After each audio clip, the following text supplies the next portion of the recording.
Allahu Akbar, Allahu Akbar. شروع اللہ کے نام سے جو نہایت مہربان اور رحم کرنے والا ہے۔ السلام علیکم ورحمۃ اللہ وبرکاتہ۔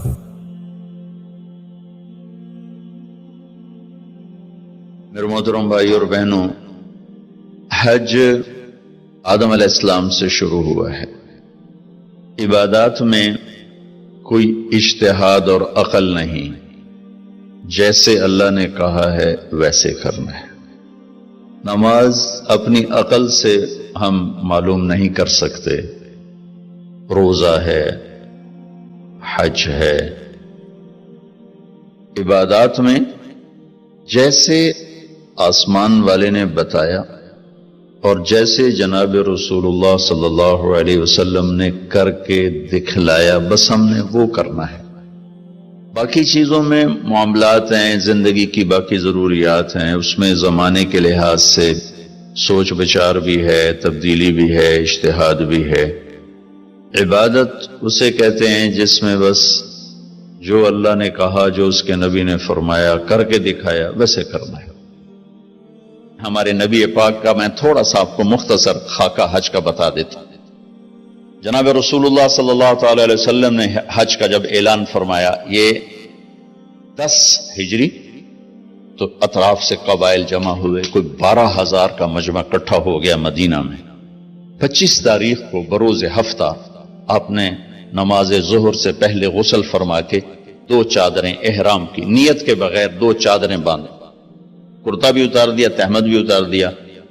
سحارا ایک بستی ہے جو آج کل مسکت میں آتی، وہاں سے ایک کپڑا آتا تھا، اس کی آپ نے 2 چادریں لی۔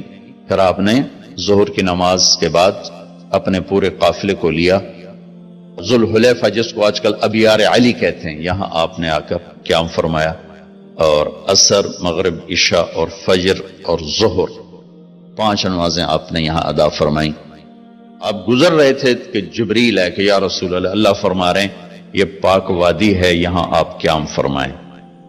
ایک رات کی قیام کے بعد صبح آپ نے فجر کی نماز کے بعد غسل فرمایا، خوشبو لگائی، اپنے بالوں کو تیل لگایا، پھر شہد لگایا۔ شہد گوند کا کام دیتا ہے، چونکہ اب ننگے سر جانا تھا تو بال بڑے تھے، آپ کے شانوں تک آئے ہوئے تھے، تو آپ نے ان کو شہد لگا کے نا وہ جوڑ دیا، آپس میں جوڑ دیا۔ اور عائشہ رضی اللہ تعالیٰ نے آپ کو خوشبو لگائی۔ جسم پہ خوشبو لگا سکتے ہیں احرام سے پہلے، احرام کے کپڑے کو نہیں، جسم پہ خوشبو لگا سکتے ہیں احرام کی نیت کرنے سے پہلے۔ بالوں میں، مانگ میں آپ نے خوشبو لگائی۔ پھر اس کے بعد آپ نے ظہر کی نماز ادا فرمائی اور آپ اونٹنی پہ سوار ہوئے اور قبلہ رخ ہو کر آپ نے کہا لبیک حجۃ اللہم لبیک، آپ نے حج کا احرام باندھا۔ تو جبریل آئے کہ یا رسول اللہ، اللہ تعالیٰ فرما رہے ہیں عمرے کو شامل فرمائے۔ وہاں سے آپ چلے، آپ کے ساتھ کوئی 12,000 کا مجمع تھا، اور آپ ملل میں آپ نے قیام فرمایا۔ ملل سے نکلے اور روحا میں پہنچے۔ روحا میں کنواں ہے، وہاں 70 نبیوں نے قیام کیا ہے حج کے دوران، حج پر جاتے اور آتے ہوئے۔ وہاں آپ نے بھی قیام فرمایا، رات بھی ٹھہرے۔ روحا سے چل کر آپ افایا پہنچے، افایا سے عرج پہنچے، عرج سے ابوا پہنچے۔ ابوا پہنچے تو سامنے بستی تھی جہاں آپ کے سارے انتظام کیے گئے تھے رہائش کے، اور یہ قافلہ 12,000 کا اب 60-70,000 کا ہو چکا تھا۔ تو ابوا میں آپ کی والدہ کی قبر ہے، حضرت آمنہ رضی اللہ تعالیٰ عنہ کی قبر مبارک ہے۔ تو آپ سڑک سے یوں ہٹ گئے، اندر پہاڑوں میں چلے گئے۔ اکثر مجمع تو نیا تھا، انہیں نہیں سمجھ میں آیا کہ اللہ کے نبی اندر کہاں جا رہے ہیں۔ چندے کو پتا تھا کہ آپ کہاں جا رہے ہیں، تو آپ چلتے چلتے چلتے چلتے چلتے ایک جگہ اپنے اونٹنی کو بٹھایا، کوئی وہ 70-80 فٹ اونچا پہاڑ ہے، تو وہاں سے آپ اوپر چڑھے۔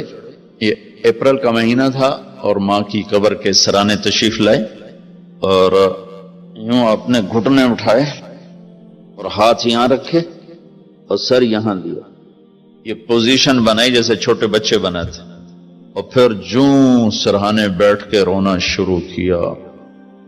صدمہ تو چند دنوں بعد بھول جاتا، میں اب اپنی ماں کے یاد میں رونا بھی چاہوں تو رونا نہیں آتا، اپنے باپ کی یاد میں رونا بھی چاہوں تو رونا نہیں آتا، اور میرے نبی کو 57 برس گزر چکے تھے ماں کے گئے ہوئے، تو وہ 57 سال پرانا درد ابھی زخم بھرا نہیں، آپ اس پوزیشن میں بیٹھے اور اتنا روئے کہ سارا رواں آپ کا آنکھ بن کے رو رہا تھا، وہ ساری داڑھی آپ کی آنسوں سے تر ہو گئی، اور آپ نے آگے جانے سے انکار کر دیا کہ میں آج رات اپنی ماں کے پاس ٹھہروں گا۔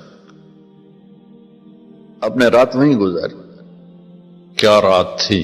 ابوا سے چلے تو آپ عصفان پہنچے، عصفان تھے تو آپ نے کہا ابوبکر یہ کون سی جگہ ہے؟ کہا جو عصفان۔ کہا میں دیکھ رہا ہوں ہود اور صالح علیہ السلام گزر رہے ہیں اس وادی سے، لبیک کہتے ہوئے حج کو جا رہے ہیں۔ عصفان سے آپ مرہ زہران پہنچے، پھر وہاں سے آپ صرف پہنچے، پھر وہاں سے آپ تنعیم پہنچے۔ تنعیم میں آپ نے احرام کی چادروں کو تبدیل فرمایا، جو 2 چادریں مدینہ میں زیب تن فرمائی تھی، تنعیم اتار کر تو نئی چادر اسی کپڑے کی۔ پھر مکہ کے ٹاپ سے آپ انٹر ہوئے اور بیر زی طوا کے کنویں پر آ کر آپ نے قیام فرمایا۔ یہ ہے اتوار کی رات، 25 کو چلے اور 4 کی رات کو، یہ مہینہ 29 کا تھا، تو 4 کی رات کو آپ مکے پہنچ گئے۔ اور اتوار کو صبح آپ نے غسل کیا، خالی پانی بہایا اور عمرہ کے لیے تشریف لے گئے۔ صفا مروہ کی طرف سے آپ پہنچے، بابو بنی شیبہ کے سامنے آپ نے اونٹنی کو بٹھایا تو بنو ہاشم خاندان کے بچے آ گئے، ان سب کو ملے، کئیوں کو اونٹنی پہ بٹھا لیا، کئیوں کو پیار کیا، گلے لگایا، پھر ان سب سے ہو کر بابو بنی شیبہ، یہ بابو بنی عبد مناف تھا، آپ کے خاندان کا دروازہ تھا، اس سے آپ انٹر ہوئے، اور جب آپ فارغ ہوئے تو بابو بنی مخزوم سے آپ باہر نکلے۔ آپ نے جاتے ہی حجر اسود کا بوسہ لیا، پھر سجدہ کیا، پھر بوسہ لیا، پھر سجدہ کیا، پھر بوسہ لیا، پھر سجدہ کیا، پھر آپ رونے لگے، بہت روئے۔ اس کے بعد آپ طواف شروع فرمائے۔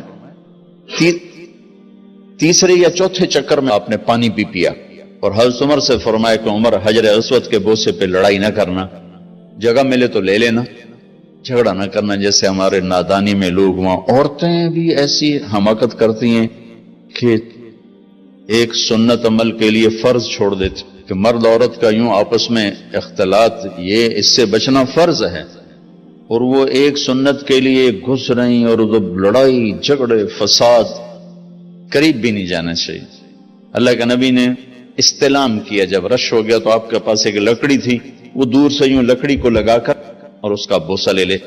پہلا آپ نے بوسہ لیا، اس کے بعد رش ہو گیا تو پھر آپ نے ہر دفعہ بوسہ میں ایک دفعہ بوسہ لیا، اس کے بعد آپ کے پاس ایک لکڑی تھی، اس لکڑی کو آپ یوں چھوتے تھے اور حجر اسود کو، اور اس کا بوسہ لے لیتے تھے۔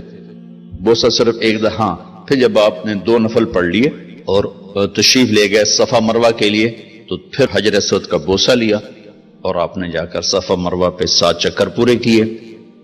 بعض روایت میں ہے کہ 3 چکر پیدل کیے، پھر مجمع زیادہ ہو گیا تو 4 اونٹنی پر بیٹھ کر گیا تاکہ لوگ دیکھ لیں۔ اس کے بعد آپ نے اعلان فرمایا کہ بھئی جن کے پاس قربانی کا جانور نہیں ہے وہ احرام کھول دو۔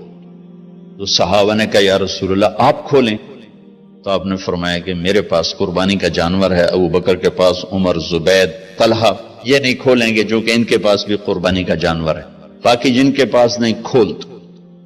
تو سب نے کھول دی، اور حج افراد بھی تمتع بن گیا، حج قران بھی تمتع بن گیا۔ اب نہیں ہو سکتا، اب جو نیت کریں گے وہی کرنی پڑے گی، لیکن اللہ کے نبی کا خاص حکم تھا تو سب کا حج تمتع بن گیا۔ آخر میں آپ لوگوں سے گزارش ہے کہ اگر آپ کو ہماری یہ کوشش پسند آئی ہو تو اسے زیادہ سے زیادہ صدقہ جاریہ کے طور پر شیئر کریں۔ اللہ آپ سب کو اپنی حفظ و امان میں رکھے، آمین۔